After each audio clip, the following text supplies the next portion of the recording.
Thanks for clicking on to the 19th edition of Vogan's Global Weather and Climate Report. This is the 2-meter temperature anomalies globally for the first 5 days of November. Probably the first 4 days in November, actually, because, of course, today isn't done yet. But it's quite interesting, actually. We, of course, have seen a very warm start to the month of November across Europe. We've got a very warm start to the month central and eastern portions of the United States, and Quebec and Ontario in Canada has seen a very warm start of the month. But look at this here across the northwest of Canada. Alaska's been pretty cold. There's actually some quite significant areas of cold. Now, of course, like we always see, of course, at the beginning of any month, the warmth looks strong, the cold looks strong, and then, of course, as we progress through the month, these colours kind of ease off. They don't become quite as prominent. But it's interesting, certainly, the very, very cool start across Africa. If you notice here, India's been cold, and in fact, 2022 hasn't been a mega warm year for India, especially North India into Pakistan, where we've seen significant amounts of rainfall in many portions of this year. Southwest China, interesting enough, is colder than normal versus the warmer than normal. Most of it, we've got Northeast China below normal. We've got Mongolia below normal. Australia, very, very cold, record-breaking chilly temperatures here, especially across the south and the east. South America below normal. And so, yeah, it's quite an interesting start to the month of November. Certainly the North Atlantic Oscillation is positive. But by the way, it's actually starting to kind of trend more and more negative, which is quite good to see if you're a cold weather lover like myself, like many people that watch the channel, really hoping for cold this winter. Like I keep, banging the drum, I do, my hunch, my idea is certainly at this minute in time, I continue to build the forecast, by the way, so I'm still swaying towards warmer than normal for the 90-day period, but I think in amongst that, we're going to get some decent cold shots, I believe, this winter. But look at, certainly the NAO is starting to kind of trend more and more towards negative, actually, as we move towards the second half of the month. Arctic Oscillation as well is quite interesting. Still some outliers pointing towards a firm positive AO, but remember the Mangalyaan Oscillation, remember the tropical situation in the Atlantic that we've seen. Do we see a response further down the road? That, of course, is the big question. Looking at, I'll get to that in just a second here. Looking at the ice gain, actually, despite the fact that we've got significant warmth, especially stacked up across the high latitudes, with the exceptions of Canada, parts of of Siberia has been significantly above normal. We are seeing the continuation of snow building westwards, even across Scandinavia. We're starting to see snow coming about now. This is a tweet by our good friend David Birch, talking about the snow and ice situation over the last week, and goes on to say about, despite the above normal temperatures, we're continuing to see the increase in both ice and snow cover across the northern hemisphere. So that is certainly a good sign, of course.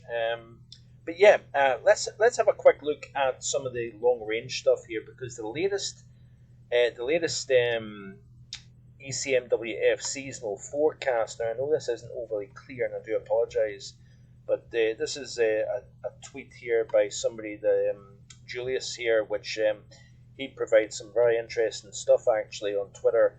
But his latest tweet here indicates that the ECMWF seasonal forecast represents a very, very positive North Atlantic Oscillation winter. So this is December through February, and really the latest, long range ECMWF run is almost suggesting no winter for the overall 3-month period.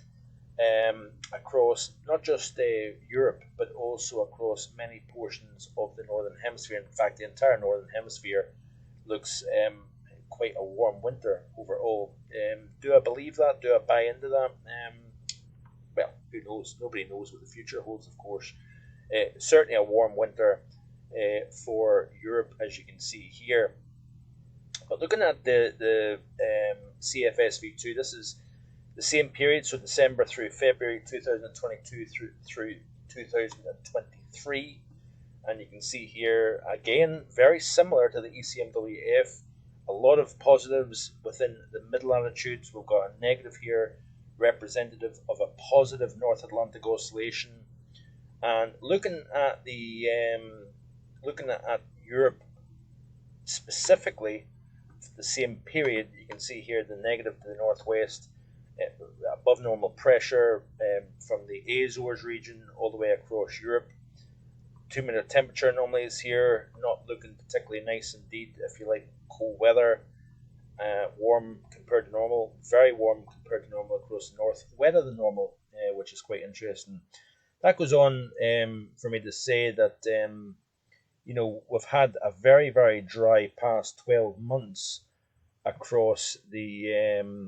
I do apologise for kind of bouncing back and forth here. It's probably not great to watch me doing that, so I do apologise for that. But certainly over the last 12 months, it has been very, very dry. Actually, across North America, many parts of North America drier than normal, and indeed Europe. And I do think an element of solar comes into that. I don't really know enough about it to be able to make a particular call on that one, but certainly I believe that La Nina has had a significant influence on the precipitation distribution across not just the UK and Ireland, but across Europe. And I'm going to kind of put a forecast out there that I think over the next 12 months, if La Nina dissipates over the next 6 months, so say through the course of the winter season coming up, let's say the winter season, it kind of starts to dissipate, and maybe we start to see some sort of a turnaround during spring. I reckon we could have quite a wet summer next year and a wet following 12-month period. So maybe I'm completely barking up the wrong tree there, but I reckon we're going to start to see a flip around taking place. But certainly the last 12 months, very dry. Really, the last 24 months has been pretty dry across not just the UK, but Europe overall. And I do think it's all part of the long-term cyclical nature of the atmosphere. The oceans continue to warm. We're going through a very warm spell at the moment. But, I personally am of the belief that we are going to see a turnaround taking place. That is my belief, and I'll stick to that unless I see otherwise. Looking at the current sea surface temperatures, cooling now across the south of Alaska, within the Gulf of Alaska. That is a positive sign. If you're wanting cold, we've still got that warm blob over the North Pacific. We've got the warmth over the northwest portion, or the west portion of the North Atlantic. Are we starting to see a little bit of a tripole starting to show up in the Atlantic? Possibly. Warm, cold, warm. Still concerned about those warm waters over the western portion of the Mediterranean.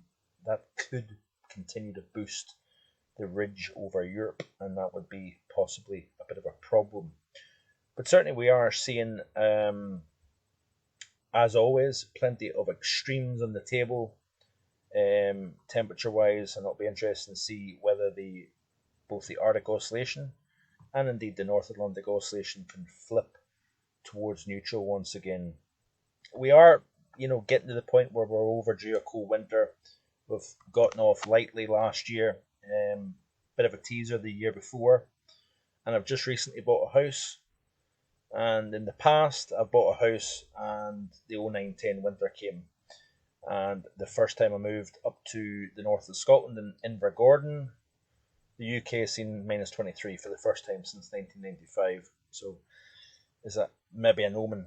Buy a house, you get some significant winter weather the following winter. Who knows? But anyway, that's it for today. I do appreciate you watching. As always, please like, share with your friends and family. and hit that subscribe button if you haven't already done so, and keep up to date with all the very interesting things to come. I'm going to be driving under the Eurotunnel tomorrow morning under the train. I've got a couple of deliveries to make in Holland, so I'll try and show you some stuff as I go along over the next couple of days. Hope you enjoy the rest of your Saturday evening. Bye for now.